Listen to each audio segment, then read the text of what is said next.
You may have heard the phrase before, don't believe everything you hear. What you probably haven't heard before is this also includes your own thoughts. Don't believe everything that's going on inside your head. This is what gets us in trouble. So the problem is that those thoughts have been there so long, it's kind of like a dog barking across the street all day. Eventually you stop hearing it. Then somebody comes over to your house and says, man, that dog is barking like crazy. And you're like, what dog? What are you talking about? Oh yeah, that dog. This is how our thoughts are. This is how the narrator in our head is. And so it's really important to be able to step back and to tune into those thoughts, but it can be hard to do.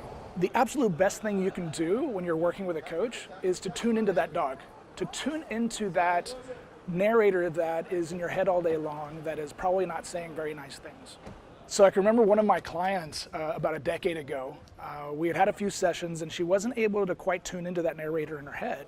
And then one day I called her and she said, I heard it. And I go, whoa, heard what? What are we talking about? She said, I heard the narrator in my head. I heard that barking dog. I said, well, great. What did it say? And she said, I was walking in the park and I see this guy reading a newspaper. And I hear my thoughts say, he probably thinks I'm a horrible person. First of all, he doesn't even know me. Why does that matter? And then when I really started paying attention, I have these kinds of thoughts all the time. The narrator is saying all these horrible things. No wonder I'm not feeling good about my life and where I am. So then with her new awareness and her ability to tune into these thoughts, in our coaching sessions, we had all of this great raw material to work on. We had all of this new stuff to really dig into.